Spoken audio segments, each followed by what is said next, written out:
Good morning. It's day 9 of Advent Extravaganza, and today we're taking a break from the cookies. I may eat some later, and it's another embroidery ornament, this time the owl. I'm going to show you how to do the satin stitch, I call it a modified backstitch, but it's an outline stitch, but it's an outline stitch that isn't your traditional outline stitch. I'm also going to talk about number of threads used. So if you use 2 threads, you get a thicker look than if you use a single. And sometimes there's fine details where a single thread is the answer. So that's it for today. I hope you like the little owlie and his little scarf. Oh, I also talk about direction for texture. Anyway, enjoy. I hope you're having a good Advent. I'm pretty tired, but I'm having a fun one too.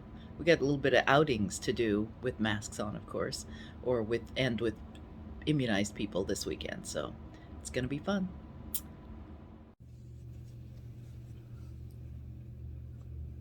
So we're going to be working with 3 threads today. Gold for the star, this gray brown for what remains of the outline of his face, and satin stitch for his foot.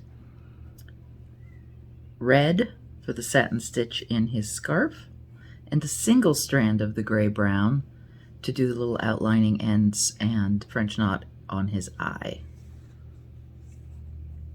Let's start with the star.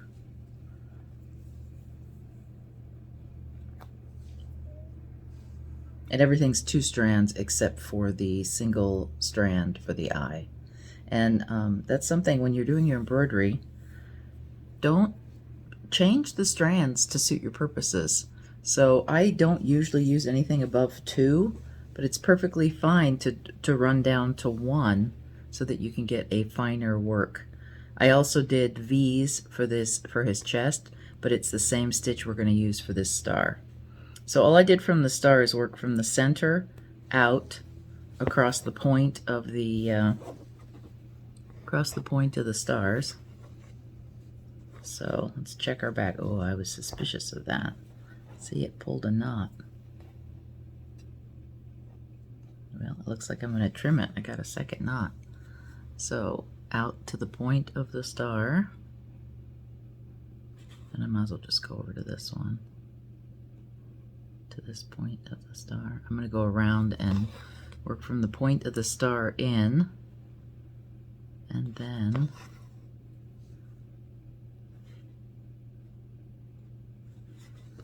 do an outline around it.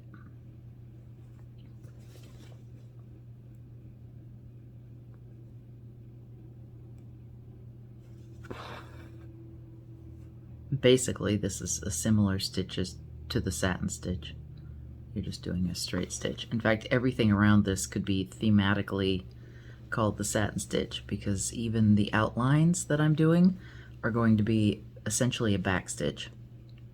Alright, so we've gone to the center, and then now we're just going to do a little outline stitch. So, and it's a back stitch essentially, because that's a straight stitch, but then because I don't want to come out of this hole, and I want it to be as close to the exit point as possible, I have to do a little back stitch to get it in there. So there's that one, and then we're going to go back to this one. And the reason I can't just go down and up again is that if I accidentally hit that hole again, I'm going to undo my stitch, the stitch that I just created. So that's why this back stitch is required. It also gives you a little firmness to your work, because there's some support in the back. There.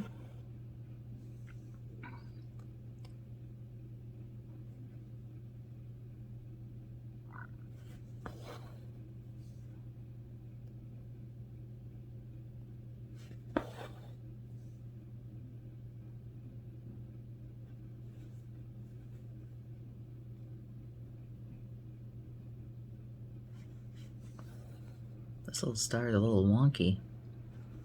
I put it right on the dot at the center, but the star seems to be a little bit off. It's okay though. Homemade, baby.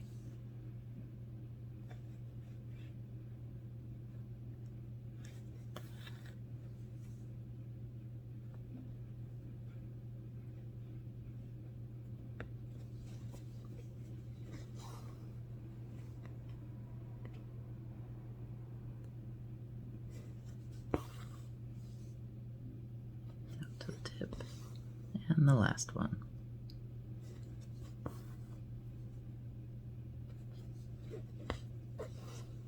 There we go.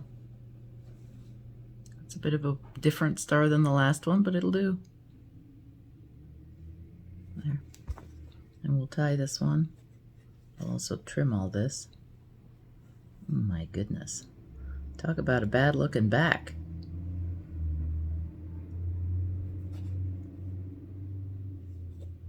So this is actually a good lesson, don't you think?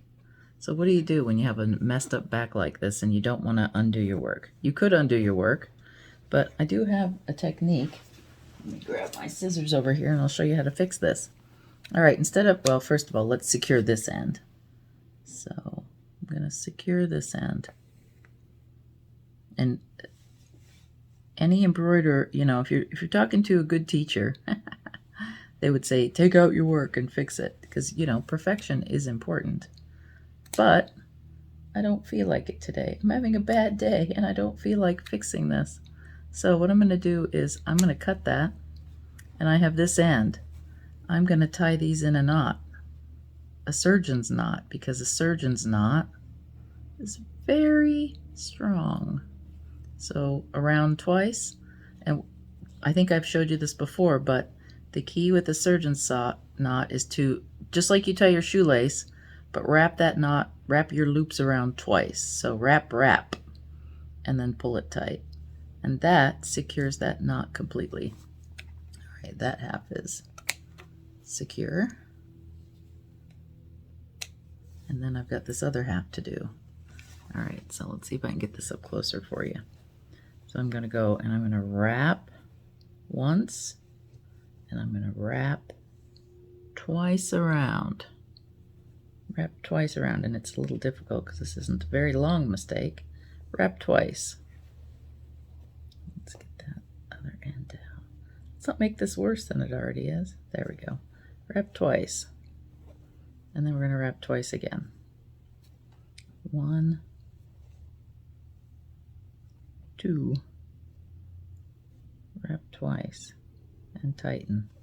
Now I've made a surgeon's knot. That's not going anywhere. Trim off my edge. This is the back. It will be stuffed. It still looks fine from the front. All right, next shade. We're done with gold now. For the, oh no, we're not done with gold.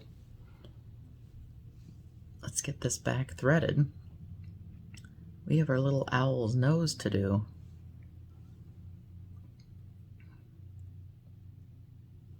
And sometimes it's hard to think of like, oh, satin stitch. I should just do satin stitch. But everything doesn't have to be satin stitch. We can also do outlines and other stitches to make, even in filled areas. So the little V's on his chest, there's also one for his beak. So I'm just going to do a little V in and then make a back stitch. There's his little beak. And we're done with that.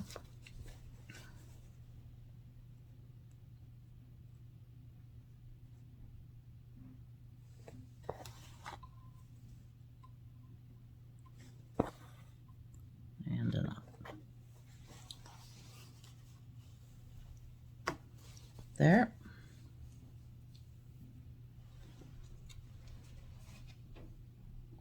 Done with the gold. Next up, let's do the satin stitches in his scarf with the red.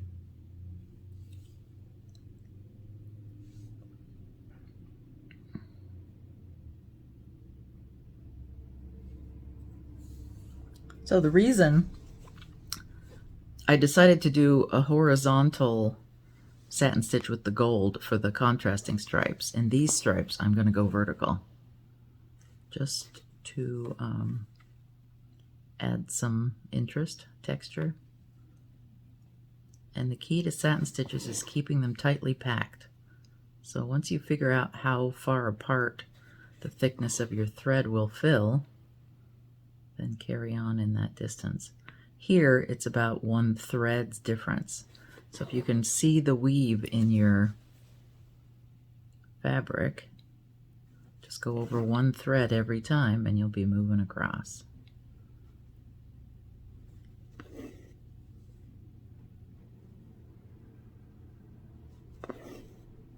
There. Then we're going to go over to the next stripe. And then I got to turn this work.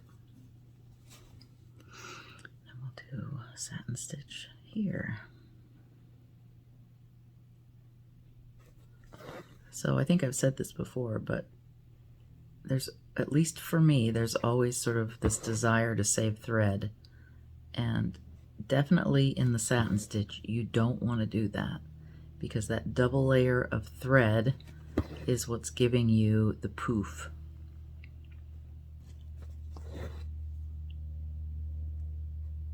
That should be enough for that row. Yep. And over to the next row. Turn my work.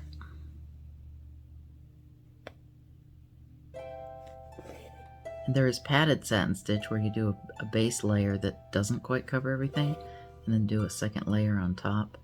And I've done a pom-pom on one of the, or I've started the pom-pom on one of the other decorations, so I'll show you the padded satin stitch, and probably tomorrow or the next day.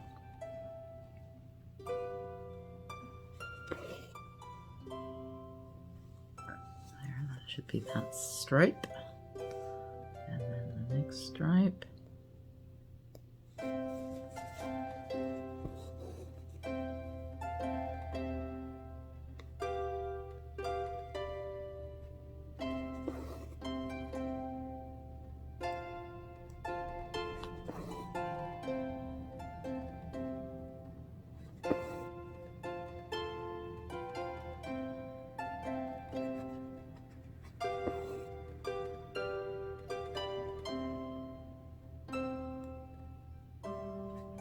now we're going to change direction because this scarf is coming down.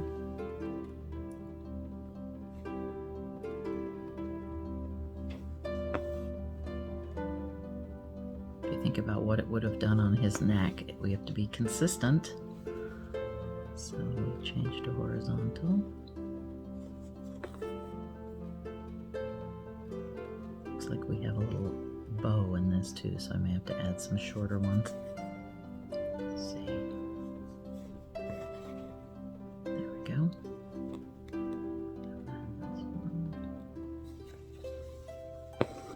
Really, the red's really making it pop, isn't it?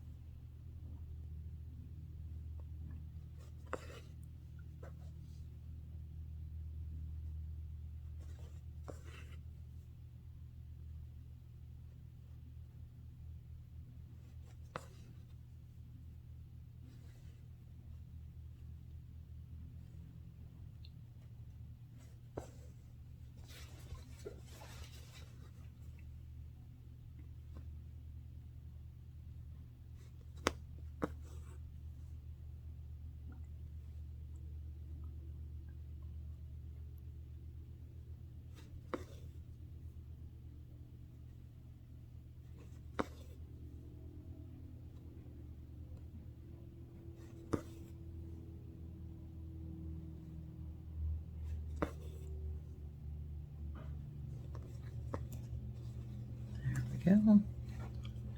Bad timing to unthread that right at the last minute.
All right, this is just another straight stitch slash back stitch, because you do one stitch that's straight and then you skip ahead a stitch, come out, and then come back and meet that. And then I'm going to come out right in front of the previous stitch, go across. As you do corners, if you want them to be smooth, you're going to want to make the stitches a little shorter. Go away one stitch length and then back to the end of the previous stitch. At the end of the next stitch, out, stitch length, and then skip a stitch length and come back. I call it a modified back stitch. I don't know what this one's called. It gives a little bit of a straighter stitch, it's straighter than the outline stitch, but it's you also get little gaps in it, so it looks like a pencil drawing sort of.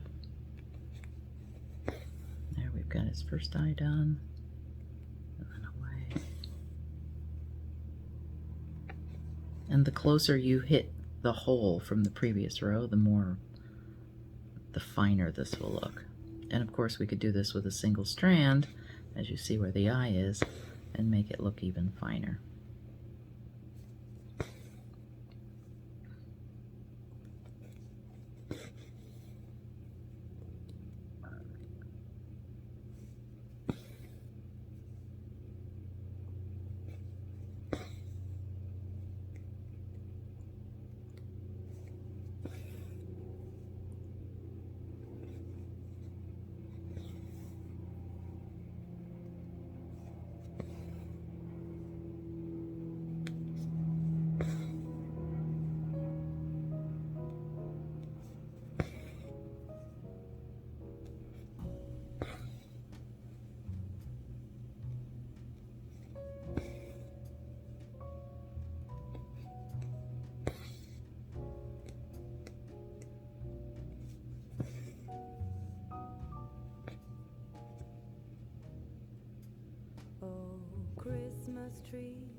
Now off camera I did a little white across the bottom of his belly, but it's just this stitch, nothing new. And then finally the single strand.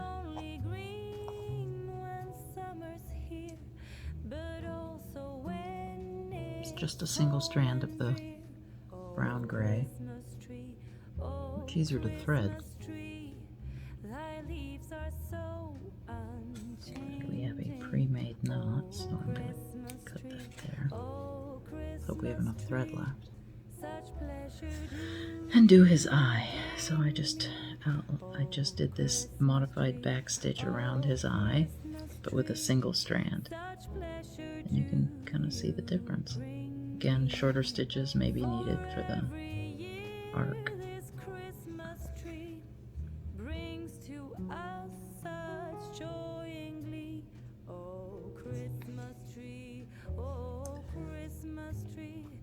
Such pleasure do you bring me.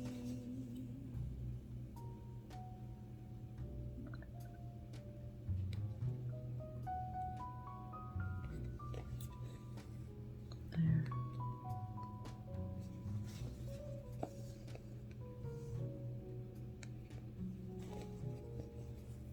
Oh, Christmas tree, oh, Christmas tree, you'll ever be unchanging, a symbol of goodwill and love.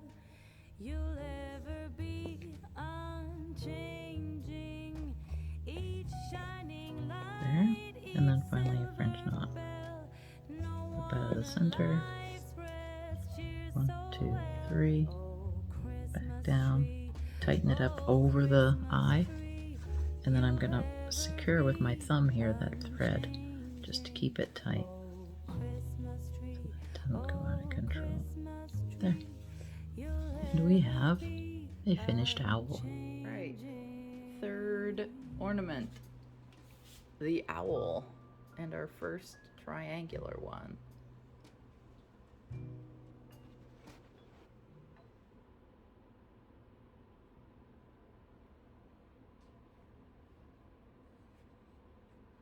There we go. So we have poinsettia, we have beaded snowflake, and we have owl with a scarf. Hey, I hope you like this little video. So subscribe, ring the bell, comment, hit the like button, whatever it takes, because you know it really helps us with the channel. Bye!